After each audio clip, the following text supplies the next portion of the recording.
So, hello, everybody that is out there right now today.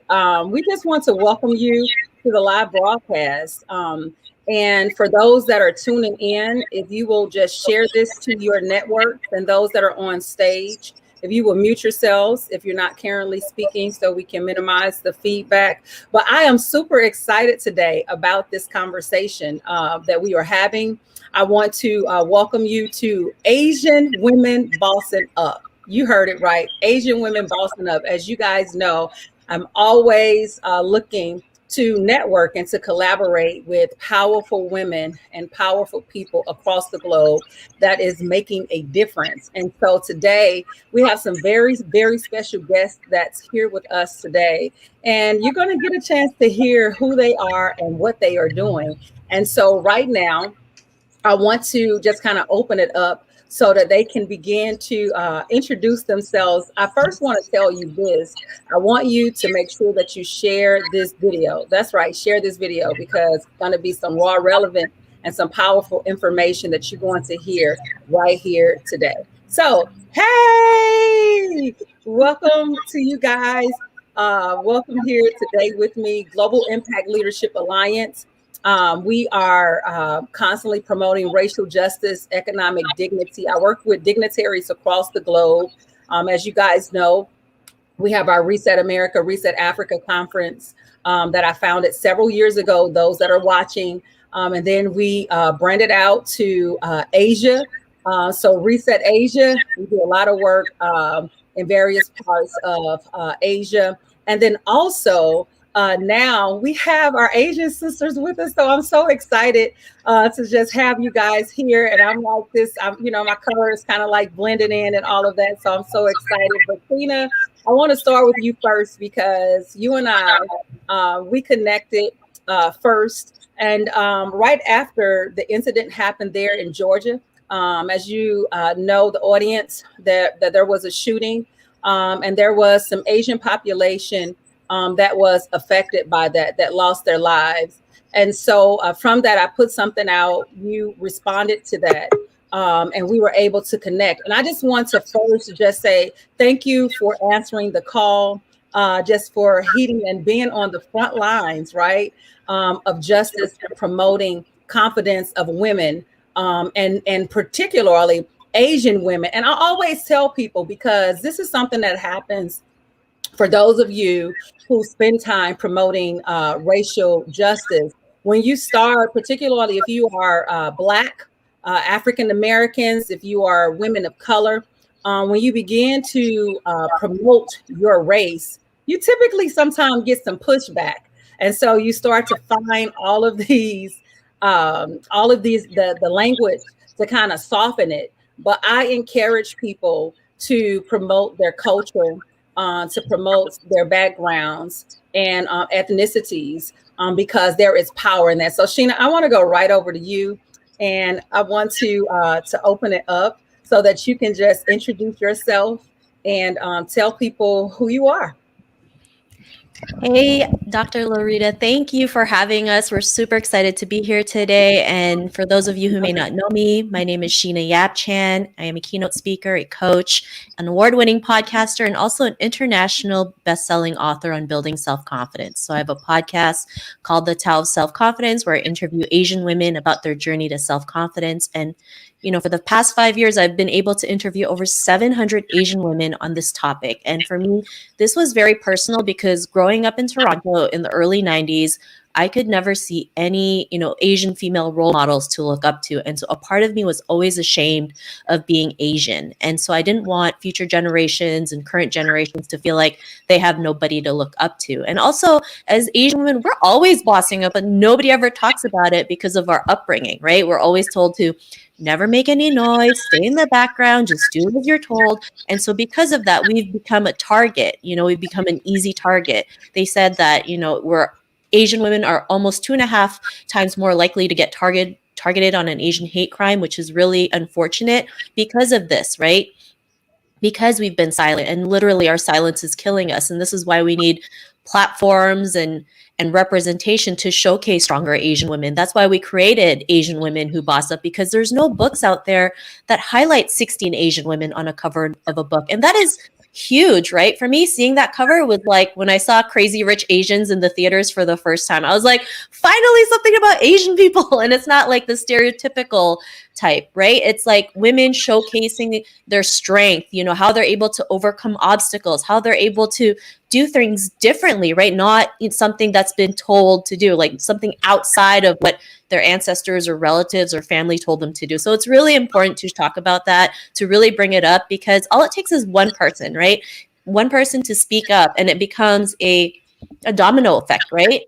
It's one person speaks up, another person does it, and another person does it, and another person does it. So yeah, really excited to be here and just sharing a little bit about it. And yes, you know, I'm so glad we got to connect, especially what happened in Atlanta. It was so horrific. Like, I was very emotional that whole week because, you know, the victims weren't being humanized. You know, they couldn't even pronounce their name properly. They couldn't even spell their names properly. And we were also being blamed that we were treated because we're seen as sex objects. And that's not right. You know, it doesn't matter if a person is in the sex trade industry. That's fine. We can't judge people based on their career choices, but we also have to understand there's a lot of people, not just Asian women, but a lot of immigrants, right, that come to Canada and America, being painted a picture of the American dream and get forced into sex labor. So we have to understand that as well. And the more we can humanize everybody, the more we can talk about these topics that need, you know, awareness and come together and create the solidarity to end racism. So yeah. Absolutely. And I just want to just kind of like piggyback off of that, making people feel humanized. I think that's something where we all should start, no matter our race, our culture, ethnicity, our backgrounds of where we come from. One of the things that I like to focus on, I talk about the plumb line of love. If love would be our plumb line, if we would allow that to be our measuring stick, then our hearts will be open to people who are different from us. Because most of the time, when we talk about racism, when we're talking about white supremacy, when we're talking about systemic oppression, it's because our perspectives or views, or sometimes the reality that people are just different. They're not like us. And so if we can't make them like us, and then it causes us to push them away. And so Atlanta hit home for you guys. And as you know, in America itself, there is a lot of death against Black women, Black men, with police brutality and things like that. And so we are constantly in pain. And so how do we bring that together so that we can stand in unity? But we have all of these amazing, beautiful women with us today. And I want to just kind of dive in, and I want you guys to take a moment to introduce yourself. And I want to do like any, mini, money, mobile. I don't know. So I'm just going to go over to the left. I'll go over to Mary D. And then you just call someone, and then we're going to keep it rolling. I love it. I love it. It's such a pleasure to be here. Thank you so much. And yeah, you know, the one thing that you said really resonates, Lorita, and it's Lorita, and it's around how like love can really bring us back home. Love can really bring this back where it needs to be. If hate is the disease, love is the cure. For sure. And I believe love starts at home. It shows up in different forms. It's through advocating, whether that means we're advocating at our own dinner table. It comes through educating. It comes through calling on each other for help. It comes from community. And this is where our leaders also have to help us in these situations, right? Because this is what politics originally was for. We brought political leaders in so they could be the leaders that spoke the voice of the people. And so the people have been crying out, right? For sure over those last year, we need to be heard. We're hurting, and we're hurting as a community. And it's not just one small segment of the community. There's many of us that end up getting kind of lumped into this group of, okay, well, it's not just that we're not white. It's that there's hate that's very, very direct, and it's very intentional. And come on, what kind of person are you if you can look at an elderly person and beat them up? Like, this is amazing to me. What kind of person are you if you can just go, where can I find this type of person? Let me go there with my gun and take care of things. Like, I don't know where that comes from. That's maybe mental illness. It's upbringing. It's ignorance. It's all of those things. But it's also an opportunity for all of us to identify that when it happens at the smallest core, in the smallest ways, when we see it in the system.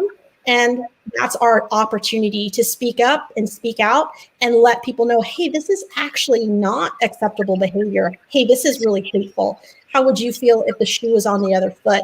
And if we can do that, then it starts again at our own dinner tables and with our own communities and the people we're surrounded with, then we offer a bigger voice to seeing those things in the world, being able to call out the injustice and demand that there be some sort of reparation for it, that there be some sort of justice that we can get for anyone in our community that experiences it, whether it goes one side or the other. I'm sure there's, I have plenty of friends that will go to other communities where they don't quite blend in, and they also may feel, a little bit of hate or a little bit of, we're not feeling you right now. It goes every way for every person. But in this specific situation, how do we stand up for each other? Because that's how we create harmony, is by banding together, not continuing to create walls that separate us. So that's my 2 cents on that. I'm going to turn it over to Jhan.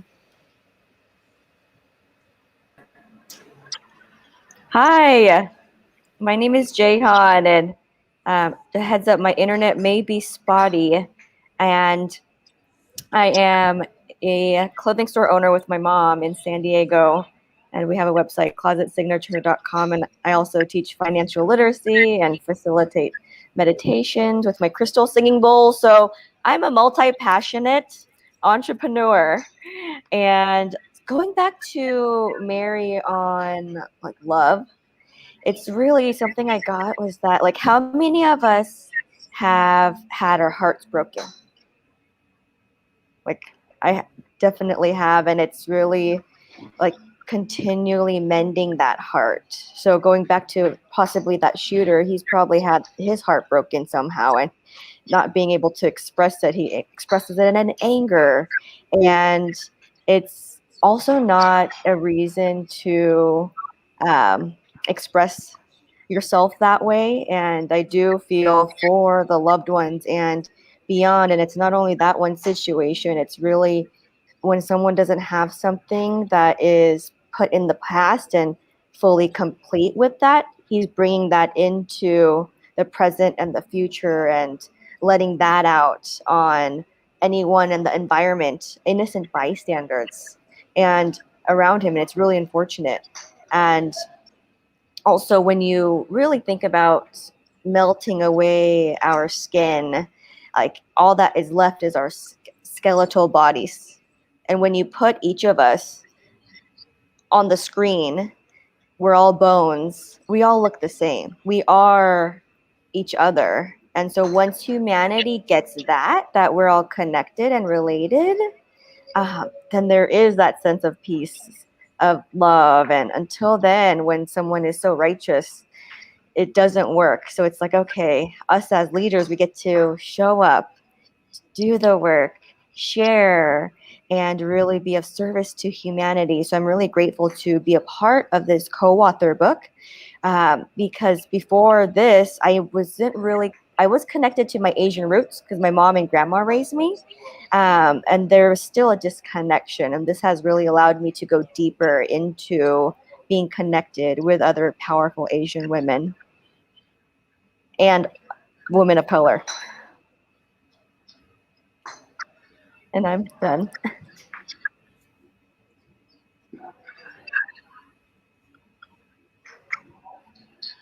And the next, Annie.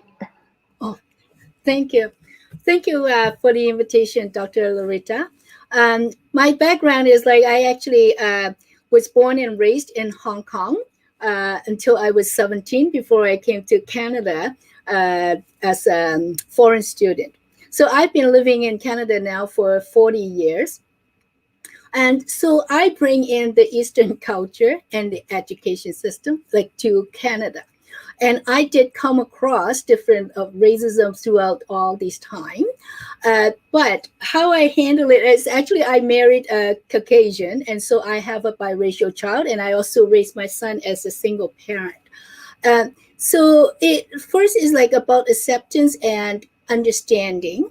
So even when I married, like even dating a Caucasian, there were, tension, like from my parents, like because they're truly like really Asian, like doesn't really want me to like have a mixed race marriage, and also the same with my ex-husband now, like a side, right? So those tension, how do you like how I deal with those obstacles is being able to put myself even more out there to get the understanding. So once a person know you in person, they become humanized. You're like, right? Like you are actually a person. There's like what action you take is similar to what they do. Right. And then also about 26 years ago, I moved into a small town, which is just northeast of Toronto. And majority are like Caucasian and only a handful of Asian family in there. So I came across again racism, and also I was like didn't know anyone, but I wanted to start a business, internet-based business. And when I got the racial comment from a town councilor, that's when I know that all the obstacle that I'm going to face trying to build a business without knowing anyone. That's why I built a network, a business network. I go out there and meet other people in the community. When I started to get out of at the community and people start to know me, so like it doesn't matter what rumor is flying around in the town, but when people actually see you taking action, you doing and helping the community in different things, and that's how I fight the racism, because they're only a small percentage of people that not truly understand and they're saying those words. In order to solve that problem is immerse yourself into their community. It's like love your enemy. Get them to know you and they will change. And then, well, if they change, it's their problem, but you live the truth of what who you are. And in the incident of the Atlantic Georgia incident, it just happened that I had just finished my talk for this summit for the women who Asian who bossed up, which is a topic that I never had the guts to put in the book.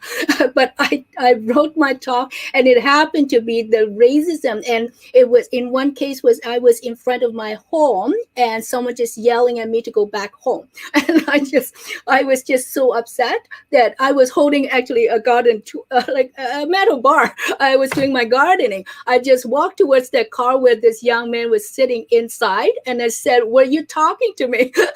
If you want to talk to me, get out of the car and talk to me." Of course, he didn't. Well, he is coward. He just drove off, right? But that's when I reflect on that incident, which was 20 years ago, and that's when I just saying it takes courage to speak up, because it was just at that incident, because my emotion was over him, like that was my unusual self. It takes me so many years now to actually just come forward and speak about it. Yeah, that's my experience. And also I think it's very sad to see someone young that having that racism in them, right? Because when I first moved into a small town, I just thought, oh, it's the older generation, they misunderstood what we are. But when you see the younger generation do such thing, and there's like little hope for like 20 years, nothing changed, right? So we need to do something. Thank you.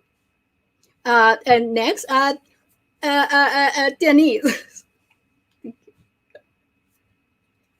Hello, everybody.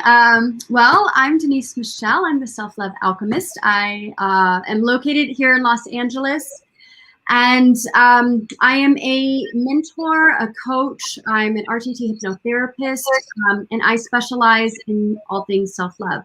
So really, I would say my business is called Bridge the Love, and everything that I do is all about finding solutions personally, professionally, and globally with love. Certainly not easy to do, because when people sometimes think of love, they don't realize that there is sometimes a really challenging path to get there, to get to the other side. And it takes a lot of inner work for us to get to the place of neutrality and forgiveness and compassion. And, you know, there's something that really stood out to me, you know, when it comes to Atlanta is hurt people. And, you know, and I know that, you know, people have challenged me in my own viewpoint of when it comes to forgiveness and compassion, because I tend to put compassion onto situations and people who people say they don't deserve that. And I don't believe that. Every single one of us deserves love. And it doesn't mean that we know how to receive love. It doesn't mean, you know, when we're going through things, oftentimes what I have found is that it's either a call for love or it's an expression of love. And even no matter how messed up it looks, right? So even looking at a situation like that, you know, yes, that situation happened. And yes, it's, you know, there's a lot of injustice around that. But look what it's doing. It's bringing people together. And I would say, you know, I'm half Asian, I'm half Filipino, half Italian. And so I grew up with, you know, having prejudice, remarks, and, you know, kids not knowing what I was, and, you know, feeling really misplaced in a lot of ways. I kind of felt like a misfit. And you know, I didn't feel like I had a full identity. I mean, there were so many aspects to it. And, you know, now in this day and age with what's happening, I would say just through the experience of COVID, even we're starting to see more and more people waking up and living life more with purpose and coming together and saying, where can we start creating more solutions within and without? So even though, you know, like we look at this situation in Atlanta, but look what it is doing. We have to bring things to surface to heal, and they're not always pretty, right? And this is yet another example of that, right? So that's my little spiel on that. I'm going to pass the mic now to Elizabeth. Thank you, Denise. And sorry for the technical difficulties earlier. My laptop crashed, so I had to restart my computer. But thank you so much, Dr. Lorita, for having us here today. I'm based in Los Angeles, and I'm a family law attorney here in town. So I've seen a rise in the number of divorces and domestic violence cases here in the last year. There's been a rise in the number of restraining orders that's been filed. And it's really sad because most of these restraining orders are filed between people that were once really close, you know, and now, you know, it's like abuse and violence and all this stuff happening. And I was hearing what Mary D was saying earlier about all the different reasons that could be an attribute to all of the violence that's going on in the world. And I think, you know, ignorance and a lack of education is one of the most significant factors, you know, like, or public school systems. They were started back in the Industrial Revolution when there was a need to create more working class people. And so even till today, our public schools, they still teach our children how to become workers in the workplace. There's really no agenda and curriculum about how to become a leader, how to be an entrepreneur, how to deal with stresses at home, you know, how to deal with emotions when something's not going your way. There's really no emotional intelligence training in our public schools. You know, I'm a mom myself. I have a 10-year-old in 5th grade and a 12-year-old in 6th grade in middle school. And I end up having to be responsible to sign them up for emotional intelligence courses outside of their regular schools. You know, they go to the South Pasadena School District, which is one of the top school districts in our area. But I look at their homework, I look at what they're learning at school, and it's nothing it's all academic stuff, math, history, English, writing, which is great, but there's really no curriculum on all these other important aspects of life. And that's why there's bullying, at school. That's why there's, when a child does not know what to do with the situation, they go buy a gun, like that 19-year-old who just shot up FedEx because he didn't know what to do once he got terminated. And it just continues to happen because of a lack of education. So I'm really hoping that our education system will shift and put some more important curriculum in there. Even money management. There's like no curriculum on money management, and that is so important for someone's success. So I'm hoping that, the education system will shift, and our future generations will be able to get that education and put an end to all of this violence and depression, all this stuff that's happening in the world. And it's all due to a lack of knowledge. Yeah. So thank you for hearing me out. And I will pass it on to Vivian. Okay. Hi, everyone.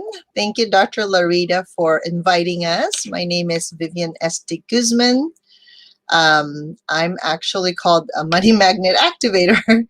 So it's perfect timing. And also they call me human MRI. So I used to be a holistic physical therapist and then shifted my career into coaching and mentorship and educating people about money and how it affects us in many, many ways.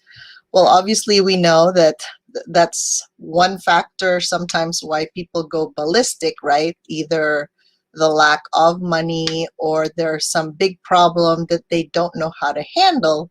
So circling it back to how Elizabeth said it, sometimes we have problems at home and then we don't know how to deal with it. Therefore, we go outside hoping for a solution, but sometimes the solution, well, most of the time, the solution is not outside of us. So I help really people work with themselves, because how you show up as yourself becomes a reflection with your family and even in your own home and even outside of you. Now, obviously, there are some factors that we couldn't control, obviously, but I always say it starts from within us, right? If what Denise was saying, if we know how to love ourselves, but sometimes that wasn't even taught how, right? Whatever we learned, that's what we thought was normal, and that's what we thought we should be doing outside. Now, I'm noticing after that COVID, the pandemic, everything, I think part of people going ballistic is they are so cooped up in their home, because of all the lockdowns. It's almost like thinking of an animal. When you lock them down for a long time, they kind of don't know how to behave. They don't even know how to socialize. And so the more, well, if we didn't get that information or that education within our home, because a lot of people are so disconnected, even from their own family members, I'm noticing lately, it's like, how come they're not as close? Because I know in the Asian community, we're super close, right? Like we know each other's stuff, like the ins and the outs of the family. And then now there's so much more space or so much more silence in between, almost like nobody's talking or communicating. So we want to thank you for this, because we have an opportunity to speak up, knowing that if we don't practice what we preach, right, outside of our home, what happens is it becomes a disconnected mess, so to speak. So physically, emotionally, relationally, and spiritually, we need to be more aligned. So if we're not aligned and we're not congruent with our values and what we honor as important for ourselves, it shows. It just shows outside of us, unfortunately. So thank you for having us here. So I will pass it on now to Sabrina. Hi, ladies. Thanks for all being here, having included in this space, and thanks everyone for watching it. And you choose for the past half hour to chime in, to just be an open heart to be here. So honor that for all of you. I'm Sabrina Rumbach. I probably is one of the things that all of us talk about is feeling that always on mentality of this whole society. No matter if you're chasing for the next degree, certification, job experience, even Elizabeth also mentioned that emotional well-being part, that EQ part. But after all, did you know that all these excuses we give to ourselves, they're just lies? Because achievement, at the end of the day, when we're fighting for our title representation, it's a freaking lie. Most of that is only half the equation for you to have those well-known establishment, because what's the other half of the equation? In positive psychology, we call that positive quotient. For any one negative experience or negative thought, it takes at least 3 to replace them. Let that sink in. Are you allowing your brain to be bombarded with all the negativities, all the unfairness that you embody, where you are so sure about who you are, and then you are now allowed anybody else to spill poison into your life? Now, I'm someone who also wasn't born in this country. Only girl in the family, all my family, all the boys in there. So then I got even more of a competitiveness to fight for what I wanted. And I'm one of the only practicing clinician in this whole book of 18 Lady. And I'm proud of that. And I thank you guys for even inviting me to join this club of sisterhood. Now, I'm not the typical model student. Now, I have been asked, did you go into medicine because your parents forced you to? And then my answer is no. I fought myself to 2 bachelor degrees, 2 master degrees, got myself into one of the best heart and lung surgery center in the country, in the world. And then I thought I made it.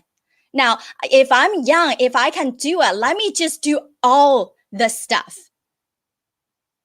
Is that so typical in our society, in every single person right now, where you have multiple jobs and you have multiple things going simultaneously, then you start stressing yourself out, even without the external force and boundary. And then we start losing what? Our own sanity, time, and energy, and still wasn't sure why are we fighting so hard for. Now, I have to admit to myself, all this work, yes, I am serving my patients. I'm saving life. Heart surgery, with heart disease being #1 killer in the whole country, all the world, it doesn't mean that's sustainable. But why do I even get into this place? I have to take a step back, that I allowed other people to put me in the spot that I have to carry out the whole way. I have to admit, this is my own doing. So instead of us looking everywhere else, finding excuses what doesn't work, can we be honest with ourselves of what have you done to put ourselves in this spot? And then turn that thing around. So then I have to go back to my world in neuroscience and public health, really thinking about how can we fall back in love with everything that we have achieved. I'm not regretting when you turn 80, everything else will be like, hey, I lived. It was vibrant. I brought it. I have no regret. Can any of us say that if somehow something happened to us tomorrow? And if you haven't got to that point yet, self-determination theory in psychology, we say the more we understand ourselves, our intrinsic value, our motivation, then you become more resistant, persistent, and perform at a higher level. So not only I still practice heart and lung surgery, but I also became a keynote speaker to talk at international stages, medical conferences, and especially help private practice owners. Now they found that not only medicine is their true passion, and they wanted to create this new practice for their community. Let's not turn that new passion into a new prison. Let's not build yourself into a box of setting in the way that you're draining yourself, but you truly actually able to have that double win, elevate and sustain your performance productivity. So I'm happy I'm being in that space with all of you. And then thank you. And hope you guys are enjoying the rest of the time while we're chatting. So I will turn my mic back to Dr. Loretta. Thank you. Thank you so much, Sabrina. I'm just excited and just listening to the diversity that we have on the panel today. It always amazes me, no matter the lines of intersectionality that brings us together. There are always many more lines of diversity that exist within us. I want to say this, even as you were shaking your head, Denise. So you're in LA. Elizabeth, I think she's in LA. She said, I don't know if anyone else mentioned it, but when you start talking, Denise, about love. So one of my sisters, her name is Dawn Whitty. You may have heard of her, may not. But you guys absolutely have to meet. She actually lives there in LA. And she, we always joke. I tell her, that she's my white sister from another mother, and then I'm her darker sister, but she's just love, love, love. So when those things are happening, it's love and it's love and it's love just all the time, which you heard me say earlier, that love should be a plumb line. It should literally be the measuring stick, because it helps us to fight through our differences that we have, so that we don't have racist actions and views towards each other, but that we're able to work together. And so you guys will do absolutely amazing together. And then Elizabeth is there. So I have to make sure that I connect you all.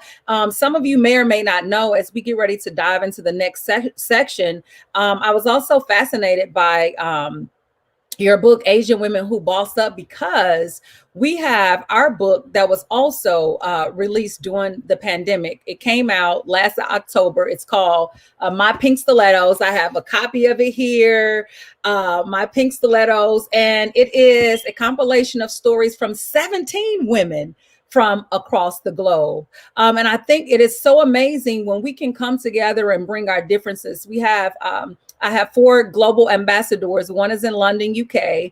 One is from in the Netherlands, in The Hague. One is from Afghanistan, living in India. And the other one is in South Africa. And then the rest of us were just spread out literally across the US, the East Coast, the West Coast, in the dirty South, the deep, deep South, right in the Midwest. We've penned this book, and you guys have came together in the midst of a pandemic and released your book. So we have to dive into that. I'm just so excited to hear and maybe Sheena, I'll go back to you. Just how did this come about?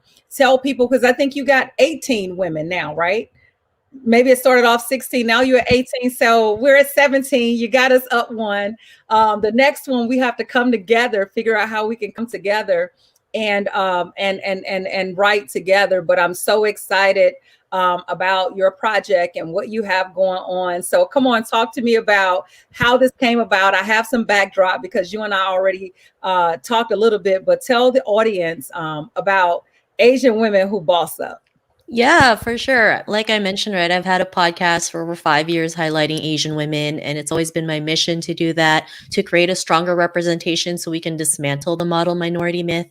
And as much as I love my podcast, it's still a very small platform compared to other media platforms out there. And so I said, if I really wanted to create that change and that visibility, I really have to put myself out there in different forms of media. And at the time, I didn't know how. So I was like, I knew I had to do it, but I'm like, how can I do it? And so this also happened in the pandemic. In the summer of 2020, I actually met a lady. Her name's Tam Luck. She's actually the creator, the mastermind behind these Women Who Boss Up series. And it just made, we weren't even planning to do an Asian Woman Who Boss Up book. At the time, she was working on a Women of Color book. And so when I started talking, we were like, let's make a book highlighting Asian women. I said, yeah, why not? Right. And so we started contacting, some of the women who's in the panel here. Some have been on my podcast, some is, through other women, and we just made it happen. We didn't know how long it would take, but we just knew we had to make it happen because it was definitely needed. There's so many women, especially Asian women, just hurting, not feeling like they have a voice, they have a platform to be celebrated. And so we're just really excited about it. We also have another book, International Women of Color, that's coming out too. And that's also just as great because it highlights, African American, Latina, and Asian women. And it just really creates diversity and inclusion and promoting solidarity, which is so needed right now. When we created these books, we did not expect all these things to happen, right? And maybe it's just divine timing that these books are coming out because it's definitely needed, right? We are so underrepresented. We still go through so much inequality, especially talking to so many women about some of the things that they've been going through, and we still have such a huge unfair advantage. We need to speak up. We need to keep working. And I know it's a long way ahead and it's going to take 100 times or 1,000 times more work to get it done. But if we don't start, nothing will ever change. I mean, I remember reading an article saying gender parity is going to take 130 years to be achieved at the rate we're going. And I'm pretty sure anyone who's listening or anyone in this panel does not want to wait that long. Absolutely. I want to jump in, and if anyone else, if you have some comments, please feel free as they are coming to you. You sparked something because my background is Christianity, and I have Muslims, I have Hindus, Buddhism, all of that. My friends from various backgrounds, but that has been my faith of profession. And I know that it differ even from some here on the platform. But one of the things that I have found super amazing in the work is that when we can bring our differences together, we can build something that's super powerful and amazing when we don't focus on the differences that are there. Because when we begin to dissect, there are so many similarities that we have where we can literally change the world together. And so when you talked about divine timing, that struck a chord, because I do believe in divine timing, and I live in a space of faith. And even as Denise was talking about love, those are some of the things that center me in everything that I do. And I believe that love brought us here today. I believe that faith brought us here today, because even in those that practice or believe in the Bible, it says faith without works is dead. And you making a step to comment on a post, respond to a post, and me reaching out to you brought us here today. And you guys answered the call. I am so excited about the work in our book, My Pink Stilettos. It's a compilation of stories from tragedy to triumph of 17 women there again from across the globe.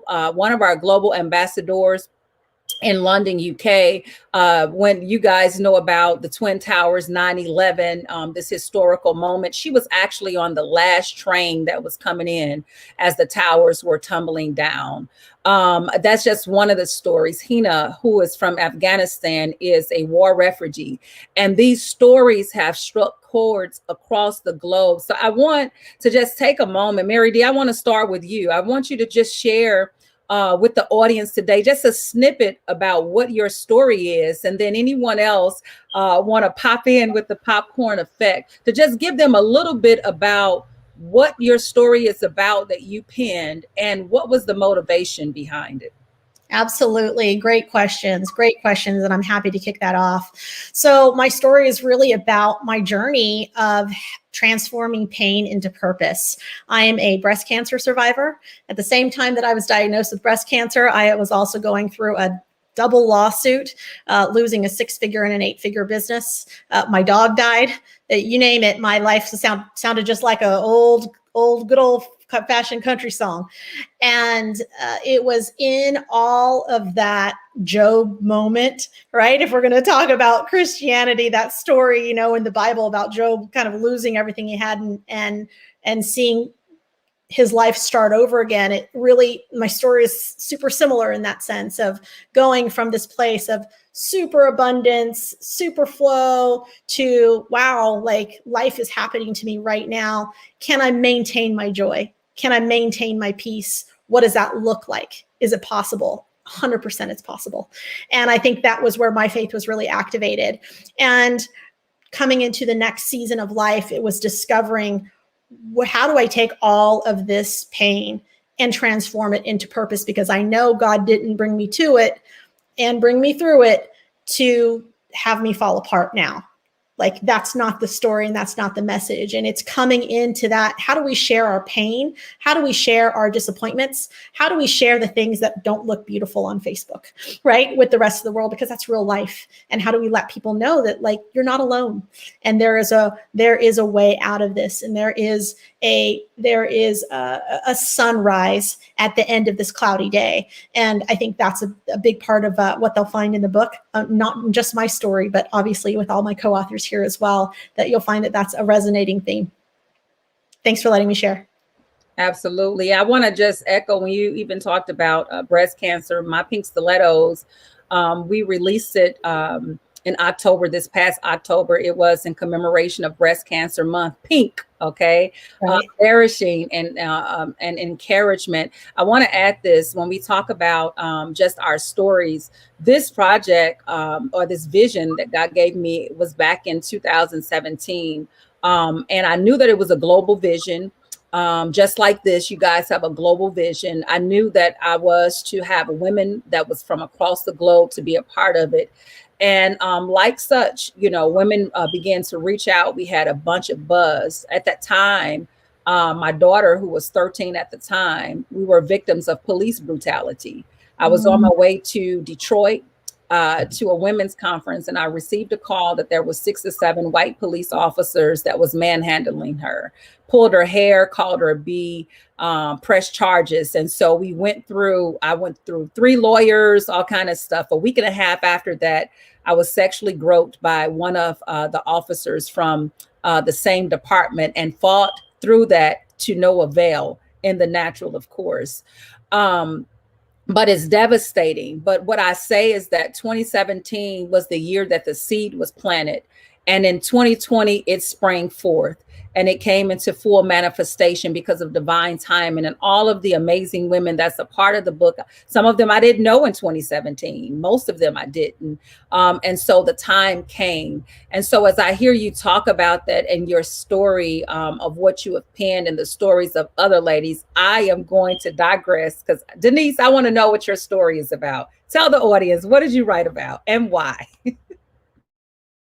All right, awesome. Thank you, Dr. Lorita. I didn't become the self-love alchemist just because I thought it was cool.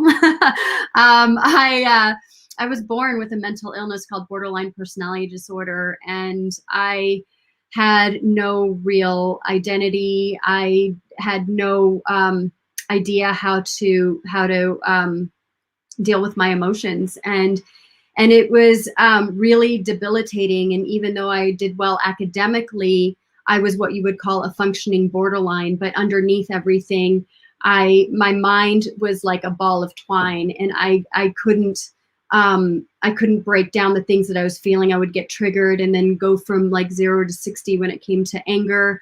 I could hold it pretty well until somebody got close to me, and I traumatized my family. I traumatized my boyfriends. It was really hard. And I didn't even get diagnosed with it until I was 26 years old. And that's when I kind of started going into my healing process. And then at 28 was when I came to peace with death. And I was really ready to end my life. And I gave myself 24 hours. And that's the first time I heard the whisper that it was time to get some real help. And I put myself into outpatient treatment at Cedars-Sinai Hospital, left my job of nearly 10 years to save my life. And that's really how it started. I was in the program for 9 months, and I had to unlearn everything I learned to become a new person. So it was really like doing a 180, which led me into wanting to be in service for people, because I realized that, you know, that whatever was happening with me wasn't about me. This was about how I was here to serve others. And I took that and I went from my dream to become a yoga teacher. And I opened up a yoga studio, which turned into more like a healing sanctuary for people, because I really saw yoga as therapy. And that was the beginning of my entrepreneurial journey.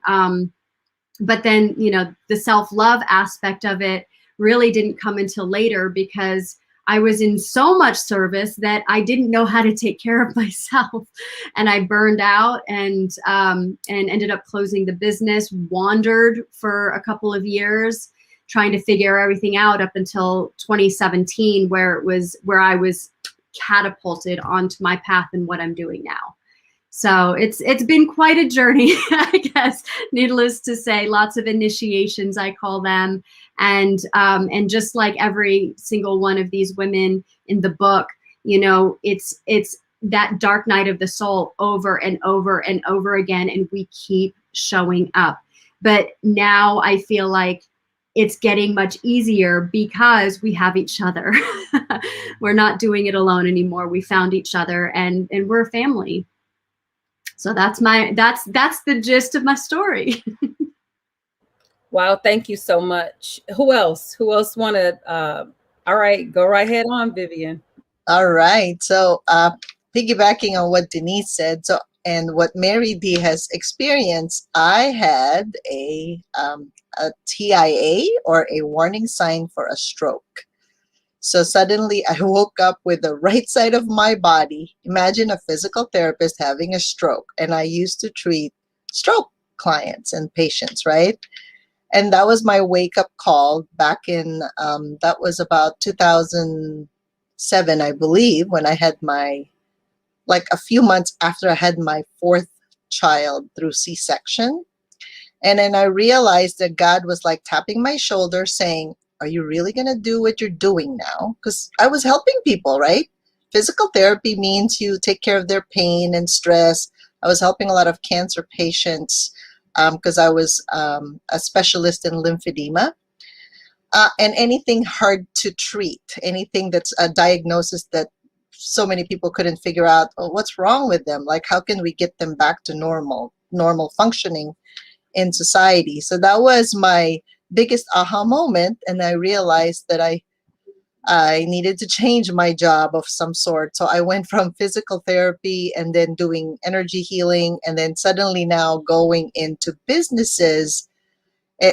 As you saw the title, Money Magnet Activator. By the way, just that title alone, it took me years to even come out with that title, because what happens to that, right? You get activated by losing the money you got. So having the money, losing everything, and figuring out where's that coming from, and understanding where money comes from, because money is energy. It's not just physical, the exchange. It's also the emotional things that we associate with it. It's our relationship with it. And also, what do we see of it as a spiritual tool? So when I understood that it's not just this physical thing, right? Because I had to learn all that, or unlearn whatever was given to me by society, by my family. Then I can now share that gift and skill to other people. That making money is not just making money. It's not like, you clock in, you clock out, and then you get paid. It's not like that at all. It's actually when there's a deeper purpose, a deeper meaning to what you're doing, and you're changing so many more lives. That's where the exchange happens. And some of the things that actually get exchanged is way beyond the physical. We know that just from being in this group. We understood that, right? So that was my journey. And now I help people activate that money flow and really see, okay, so where do you get that? It's because you got to be aligned with your own values, with your own purpose. And then you actually just make that very easily. There is no shortage since 1781.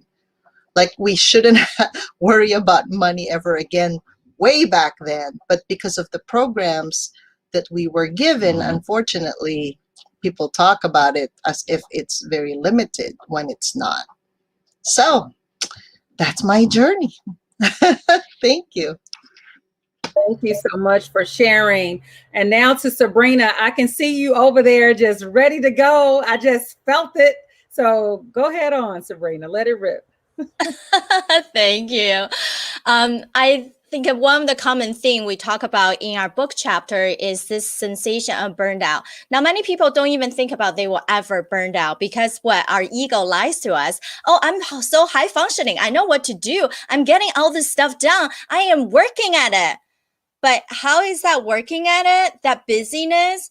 Are you treating it as a badge of honor now? But is that badge of honor actually get you to where you need to go? Or is simply your default is just busy?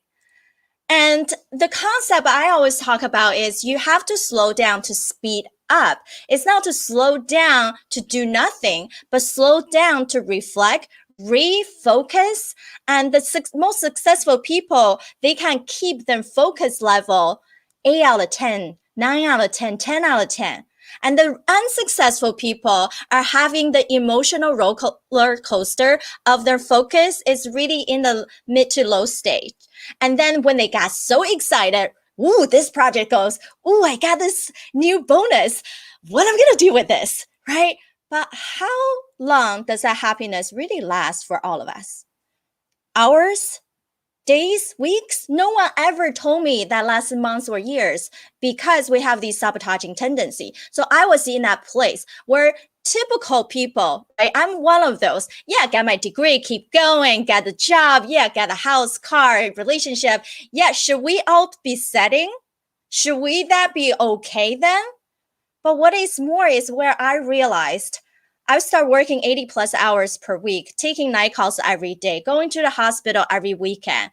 And my work, yes, is meaningful, but is that really something we can say, wow, I love it every single moment? That's the tough part when we keep dumping more things into ourselves. So I remember one day I was so exhausted. It was hardly 8 o'clock in the morning. And my body was weak, my hands were even cramping, and I had a fever of 101 degrees. It wouldn't be so bad if I had the day off, but I was standing in front of a patient's open chest with my hands inside him, focus, right, with everything I got at the moment, just to get through this surgery. For anybody who don't know about heart and lung surgery, our cases are at least 4 to 5 hours. So my nurse even noticed Sabrina's quiet. That's something wrong with her. And so they were passing Dayquil and cough drop under my mask just to keep me going. Now I realized this is not a untypical solution and a story either, because many of us have experienced that way. Now, Vivian had experienced by having manifestation of a stroke, right? Denise had her experience with working so much that you just couldn't do it whatsoever, that emotional draining. So the physical draining is stage 1 of burnout, emotional is stage 2. And when you push yourself so far to suicidal ideation, that's the very last stage. So we don't want anybody to go there. But what do we really want at the end of the day is perform at our highest potential, enjoy it, and sustain it there. How do we do that? That's all come down to mental fitness. That's what I had to realize myself, that what I did, all the titles, all the experience didn't mean anything when you can't sustain it there. And that also go into relationships not working out, missing out on opportunities, missing out on the true core of how we want to live and build. So I had to go back to my own research in neuroscience and public health, learning from other positive psychologists and performance coaches, consultants. And that's why now I can say we can still fall back in love with the career that we pick. We just have to have the core foundation. It's not about just changing to another job. Without the core foundation, your same story gonna happen over and over again until you learn the lesson. So we all have to rethink and retrain ourselves to get ourselves into that better state. And that's what I talk about in my chapter. So for anybody, especially all the healthcare owners out there, if you wanted to learn more about my podcast, what I do for speaking coaching, feel free to just check out my LinkedIn, Instagram, or my website, sabrinarambach.com. And then we appreciate just to have this space connected to all these amazing women who doing every single thing are differently, right? Vivian pivoted from physical therapy to money mindset. Annie from business to student training, right? And then Elizabeth, same thing. She stayed in law practice, but gone from someone who did patent work to family, right? That's a cool connection. So what we learned from all of our experiences that we pivoted, but we didn't pivot just for the heck of pivoting. It's all driven by something deeper, something that aligned to our future, that makes something more important. So that's the core that all of us need to figure out. So we appreciate having this space to share. Thank you. Thank you, Sabrina. Thank you for sharing. And I'm so grateful for just everyone that's on the panel. And as you know, once we start talking, we just seem like to never have enough time. It just feels like we need just way more time. But as we are nearing to the end of our time for today, I am just so excited. I just want to say I'm so grateful for each and every one of you for what you have brought today, for your stories that you have shared.